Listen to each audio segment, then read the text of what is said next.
केजरीवाल जी इतने दिन से जेल में हैं, लेकिन मुख्यमंत्री का पद छोड़ नहीं रहे। वहीं दूसरी तरफ एक हवलदार, एक थानेदार, एक पेशकार, एक तहसीलदार, एक एसडीएम, एडीएम, क्लर्क, कप्तान, कमिश्नर, कलेक्टर अगर 2 दिन के लिए जेल में चले जाएं तो उनको सस्पेंड कर दिया जाता है। इसलिए मैं बार बार कहता हूं, कानून घटिया है। नेताओं ने अपने लिए कुछ कानून बनाया ही नहीं।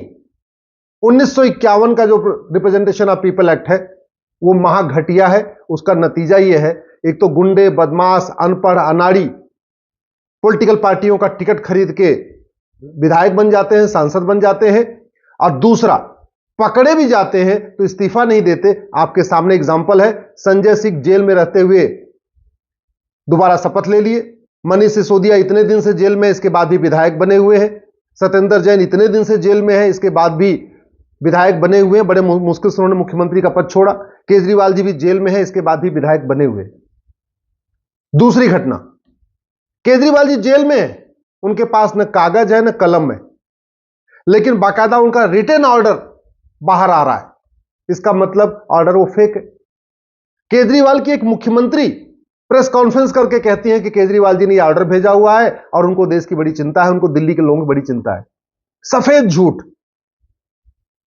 पहले 2 दिन उनकी केजरीवाल जी के मंत्रियों ने झूठ बोला, अब केजरीवाल जी की पत्नी सफेद झूठ बोल रही है कि केजरीवाल जी से मिले, उन्होंने कहा है कि हमें बड़ी चिंता है और हम लड़ते रहेंगे, जो भी। चलो, एक बार केजरीवाल जी की अगर पत्नी कुछ कहती है बात समझ में आती है, चूंकि मिल के आती है, लेकिन उनके मंत्री तो सफेद झूठ बोलते रहे। जानते क्यों बोलते? क्योंकि कानून घटिया है।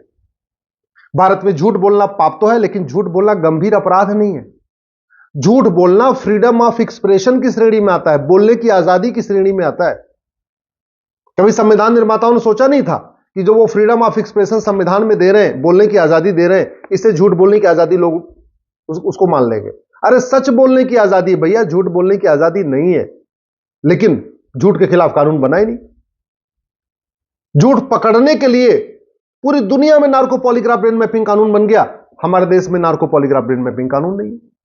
न झूठ बोलना गंभीर अपराध, न झूठ पकड़ने के लिए नार्को पॉलीग्राफ ब्रेन मैपिंग कानून, न झूठ पकड़ने के लिए हर जिले में नार्को पॉलीग्राफ ब्रेन मैपिंग की लैब। तो लोग झूठ बोलते जा रहे हैं। अब जनता गुमराह हो रही है। जनता सोच रही है जो ईडी की तरफ से कहा जा रहा है वो सच है, कि जो केजरीवाल के मंत्री बोल रहे हैं वो सच है। इसके पहले आपको याद होगा आंदोलन हुआ था, जन लोकपाल आंदोलन। अल्टीमेटली पूरा जो आम आदमी पार्टी है जन लोकपाल आंदोलन से बनी है। यह कहा गया कि भारत में जब लोकपाल अपॉइंट हो जाएगा सेंटर में और राज्यों में लोकायुक्त अपॉइंट हो जाएगा, सारा भ्रष्टाचार खत्म हो जाएगा। ये मेरे आपके सामने देखिए कानून है, लोकपाल है, लोकायुक्त एक्ट है। कानून भी बन गया, लोकपाल भी अपॉइंट हो गया, लोकायुक्त भी अपॉइंट हो गया। आप बताइए, आपके तहसील का, आपके जिले का भ्रष्टाचार रत्ती भर कम हुआ क्या? आपके राज्य में भी लोकायुक्त है, केंद्र में भी लोकपाल है, लेकिन रत्ती भर भ्रष्टाचार कम हुआ क्या? नहीं, क्योंकि हमने पुलिस रिफॉर्म किया नहीं, हमने जुडिशियल रिफॉर्म किया नहीं, हमने एडमिनिस्ट्रेटिव रिफॉर्म किया नहीं, हमने सिटीजन चार्टर लागू किया नहीं, झूठ को गंभीर अपराध घोषित किया नहीं, narco polygraph brain mapping lab बनाए, कानून बनाए नहीं। लोकपाल भी बन गया, लोकायुक्त भी बन गया। दिल्ली में भी ये लोकपाल है, आपके राज्य में भी होगा, लेकिन लेखपाल वैसे लूट रहा है, कानून को वैसे लूट रहा है, हवलदार वैसे ले रहा है जैसे ले रहा था आज भी ले रहा है, थानेदार पहले जैसे लेता था आज भी ले रहा है, पेशकार पहले लेता था आज भी ले रहा है, तहसीलदार पहले ले रहा था आज भी ले रहा है। तो जो सिस्टम था वो वैसे चल रहा है। खनन माफिया आज भी वैसे ही काम कर रहे हैं, बालू माफिया आज भी वैसे ही काम कर रहे हैं, सड़क माफिया आज भी वैसे ही काम कर रहे हैं, टेंडर माफिया आज भी वैसे ही काम कर रहे हैं, रेल माफिया आज भी वैसे ही काम कर रहे हैं।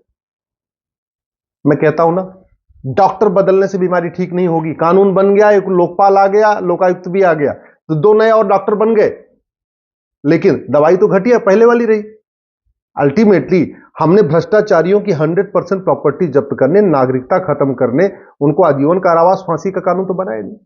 हमने फटाफट झूठ पकड़ने के लिए नार्को पॉलीग्राफ ब्रेन मैपिंग बनाया नहीं। हमने जस्टिस विद इन ईयर तो लागू नहीं किया कि साल भर के अंदर सजा हो जाए, वो व्यवस्था तो हमने किया नहीं। अच्छा, केजरीवाल बार बार ईमानदारी की बात कर रहे हैं, उनके मंत्री भी ईमानदारी की बात कर रहे हैं। आज दिल पे हाथ रख के बताइए, 3 बार मुख्यमंत्री हो चुके हैं, आज तक दिल्ली की विधानसभा में घूसखोरी, कमीशनखोरी, दलाली खत्म करने पे कभी चर्चा हुई क्या? आज तक दिल्ली की विधानसभा में मिलावटखोरी, मुनाफाखोरी खत्म करने पे कभी चर्चा हुई क्या? कालाबाजारी खत्म करने पे कभी चर्चा हुई क्या? जमाखोरी रोकने पे कभी चर्चा हुई क्या दिल्ली की विधानसभा में? अच्छा चलो, आप ये भी कहेंगे कि दिल्ली तो पूर्ण राज्य नहीं है, इसलिए केजरीवाल को कानून बनाने की पावर नहीं है।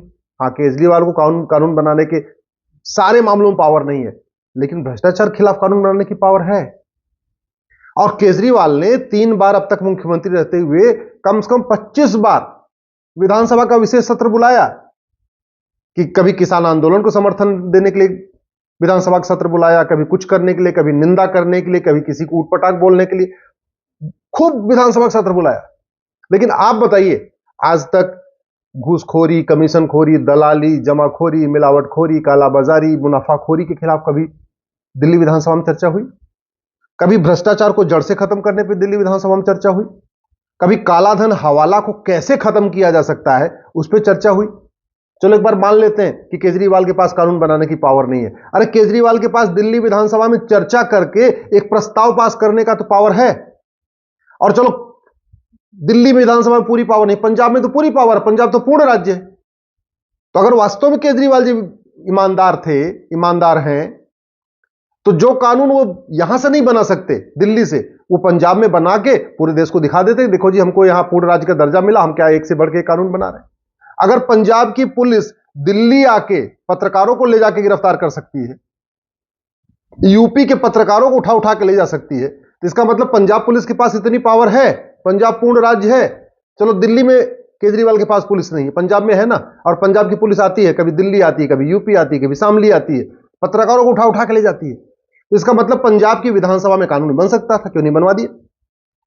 कभी दिल्ली विधानसभा या पंजाब विधानसभा में माओवाद कैसे खत्म हो, नक्सलवाद कैसे खत्म हो, अलगाववाद कैसे खत्म हो, कट्टरवाद कैसे खत्म हो, इस पर चर्चा हुई क्या? कभी दिल्ली विधानसभा और पंजाब विधानसभा में खालिस्तान कैसे खत्म हो, खालिस्तानियों को कैसे खत्म किया जाए, इस पर चर्चा हुई क्या? कभी दिल्ली विधानसभा और पंजाब विधानसभा में जो विदेशी चंदा आ रहा है, विदेशी चंदे से पूरा धर्मांतरण का धंधा चल रहा है, कभी इस पर चर्चा हुई क्या? दिल्ली और पंजाब जबरदस्त धर्मांतरण हो रहा है। पंजाब में तो आपको खूब वीडियो रोज मिलते रहते हैं, किस तरीके से वहां क्रिश्चियन मिशनरीज धर्मांतरण कर रही है। पंजाब में दुनिया का चौथा सबसे बड़ा चर्च बन रहा है जालंधर में, दुनिया का चौथा सबसे बड़ा चर्च जालंधर में बन रहा है, और यह बन रहा है और केजरीवाल की सरकार देख रही है। काला जादू दिखा के, अंधविश्वास फैला के, कैंसर का इलाज करने के नाम पे ये निकाम करके, चंगाई सभा करके रोज पंजाब में धर्मांतरण हो रहा है। सारे वहां दलितों को कन्वर्ट किया जा रहा है। आइए, बाबा साहब के अंबेडकर की फोटो बना के अपने पीछे लगा के और बैठे हुए हैं, कुछ नहीं कर रहे। बाबा साहब अंबेडकर और सरदार और भगत सिंह जी की दो फोटो लगा लेते हैं और उसके आके सामने बोलते हैं, लेकिन कभी उन्होंने अलगाववादियों के खिलाफ तो बोला नहीं, आतंकवादियों के खिलाफ तो बोला नहीं, जिहादियों के खिलाफ तो बोला नहीं, मजहबी उन्मादियों के खिलाफ तो बोला नहीं, पत्थरबाजों के खिलाफ तो बोला नहीं, कभी इन्होंने धर्मांतरण के खिलाफ तो बोला नहीं। दिल्ली में घुसपैठिए भर चुके हैं और पंजाब में पूरे बांग्लादेशी घुसपैठिए भर चुके हैं। पंजाब का ऐसा कोई जिला नहीं है जहां रोहिंग्या और बांग्लादेशी फैल नहीं गए। लेकिन न केजरीवाल की न दिल्ली की सरकार घुसपैठियों के खिलाफ बोलती है, न जो वहां पे भगवंत मान कभी कुछ बोलते, और फिर कहते मैं ईमानदार हूं। केवल भाषणबाजी से ईमानदार, बतौलेबाजी से ईमानदार। आज कुछ भी करके दिखाया हो तो आप बताइए, ईमानदारी से आप सोचना कि केजरीवाल ने, जिनके पास 2-2 राज्य सरकार है, आज तक उन्होंने कभी चर्चा किया हो, कभी विधानसभा से प्रस्ताव पास किया हो, कभी विधानसभा से कोई भ्रष्टाचार के खिलाफ, कालाधन के खिलाफ, अलगाववाद के खिलाफ, आतंकवाद के खिलाफ, जिहाद के खिलाफ, मजहबी उन्माद के खिलाफ, पत्थरबाजी के खिलाफ, घुसपैठ के खिलाफ, घूसखोरी के खिलाफ, जमाखोरी के खिलाफ, मिलावटखोरी के खिलाफ, कालाबाजारी के खिलाफ, नशा तस्करी के खिलाफ, पूरा पंजाब में ड्रग स्मगलिंग फैली हुई है। कभी पंजाब की विधानसभा में जब से केजरीवाल की सरकार आई है, नशा तस्करी पर चर्चा हुई क्या? नहीं हुई। तो कुल मिला के बस बतौलेबाजी चल रही है। इसलिए मैं कहता हूं, पाखंडियों को पहचानिए और पाखंडियों को एक्सपोज करिए। एक्सपोज करने का एक ही तरीका है, 5-5 हजार फेसबुक फ्रेंड बनाइए और कड़वा सच लिखना शुरू करिए। झूठे मीठ के कारण भारत बर्बादी की तरफ बढ़ रहा है। घुसपैठ के कारण, धर्मांतरण के कारण, भ्रष्टाचार के कारण, जनसंख्या विस्फोट के कारण भारत बर्बादी की तरफ बढ़ रहा है। और ये जो आज के नेता है ना, ये 25 साल के बाद आपके बच्चों को बचाने नहीं आएंगे, लेकिन आज का अच्छा कानून 25 साल के बाद आपके बच्चों को बचाएगा। इसलिए कह रहा हूं, फेसबुक पे 5,000 फ्रेंड बनाइए और कड़वा सच लिखना शुरू करिए।